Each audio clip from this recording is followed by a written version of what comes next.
All right, I feel like an absolute fool because I forgot to begin recording. So this will be the second time I am, or the third time I am beating this with the Witch Doctor. But luckily for me, the group that I am in has already got found and gotten to the Templar. So no hunting around level 2 at all. The group does have one of each class. So yes, we have a demon hunter, we have a barbarian, we have a witch doctor, and we have a wizard. We are missing one class, as since you can only have 4 in a group here. So unfortunate for the monk this time around. But then again, I'm sure you guys have seen the monk being played through as well. So hope you guys enjoy at least the falling of the Witch King, or not the Witch King, the Skeleton King, and a little bit of a talk since you guys are never going to hear what I said about the Witch Doctor. Witch Doctor plays differently than the Wizard in a number of ways. Even though both have a spell-based blue orb that regenerates as you cast spells, the Wizard has a set amount of arcane power that I believe never increases. And the spells do decrease in cost though, so Magic Missile and some of those other spells do fall in cost eventually to maybe one arcane power. Meanwhile, the Witch Doctor, and he doesn't have arcane power, he actually has mana, and the mana grows as he levels up. So as opposed to his spells getting weaker, his spells don't get weaker, but not that his spells don't get weaker. The cost of his spells stay the same. I'm just blindly clicking on this stuff now. Okay, get rid of that. Get rid of that. And then, yeah. So the spells don't fall in cost. It's that you have more mana to use, so that's how you get stronger. There is I guess that's a slight difference that many people may not really know the difference, or really trying to distinguish it, but it does definitely help in the long run if you're trying to really distinguish between these classes.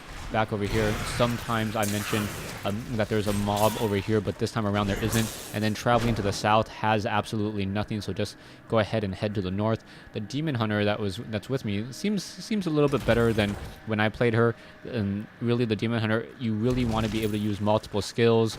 The bola shot I hear is a very, very good shot as well, able to launch units and cause them to go flying around. I'm going to quickly take down this harvester here. Down it goes. Oh, but it did deal a fair amount of damage to me. There you go. So I need my zombie dogs. Forgot to summon them a little bit earlier. So here we go. I'm going to go ahead and clear out this, and pretty much enjoying a nice combination of zombie dogs, fire bat, and the ensnare.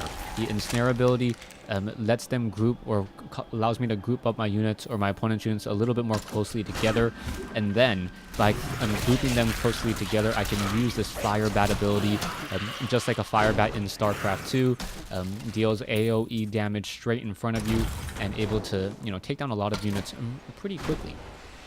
This looks like this is not the location that I'm looking for. Firebat's going to do a good job taking down... Oh, yes, another page of training. One of the things that I believe I showed you guys, is the page of training in part 1. How it is very... Oh, no, dang it, no chest over here. Sometimes you have a replenishment chest, but no replenishment chest this time around. Yeah, so the pages of training allow you to craft better items, as opposed to getting a gamble system that was in Diablo 2. You actually have a craft system where you take all of the essences that you try to salvage and you pick up from all of the fights. If the item isn't good for you, you can try to attempt to salvage it, and then by salvaging it, you can end up getting a very, very nice, a nice blue item that has perhaps some better stats than you were originally hoping for. Harvester taking a beating and still in this fight there. Let me go ahead and finally take it down, but you can see my mana does regenerate rather quickly, but the fire bat spell costs 80 mana a second, and I think that actually goes up every time I level, but hopefully maybe the damage also gets increased. I thought it was originally 79. I'll have to check that for you guys, as I'm just burning a whole bunch of things with these bats here, doing a crazy, crazy amount of damage. very nice if a barbarian is able to, and you know, tank the damage in front of me, and then I can just cast AOE throw damage all on top of the units, like right here.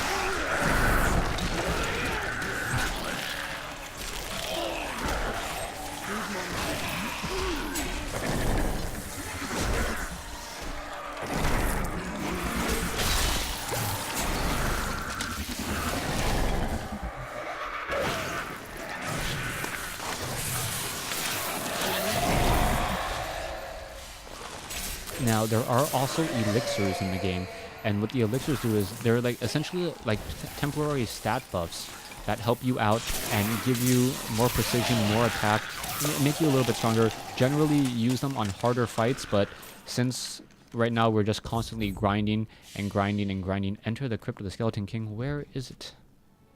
Alright, it looks like it is down over here. So someone did in fact find it. Let's go ahead and head over to it.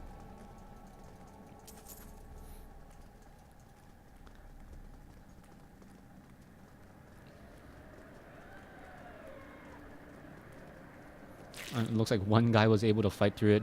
Really, really good job. And we will now be entering in the Royal Crypt, the location right before the the location right before the final Skeleton King encounter and the end of the Diablo 3 beta.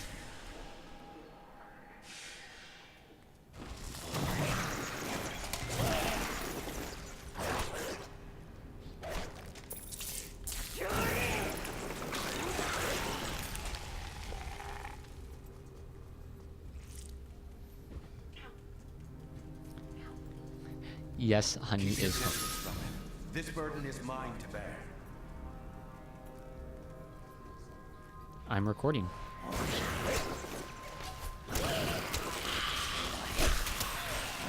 Yes, honey is home and apparently enjoying.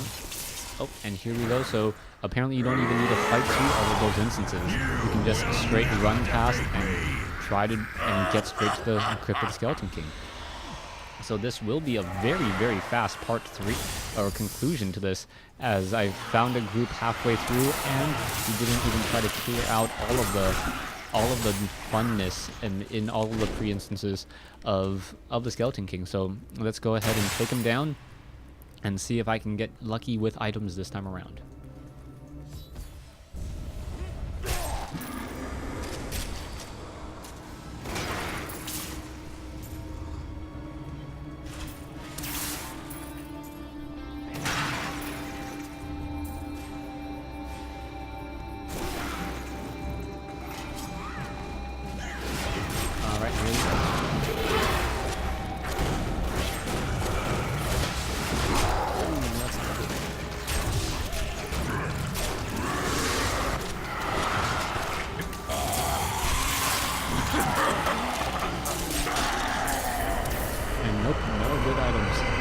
Alright, thanks for watching, thanks for listening. That was probably the shortest of the conclusions, trying to take down the Skeleton King. Thanks for watching, thanks for listening, hope you guys enjoyed it.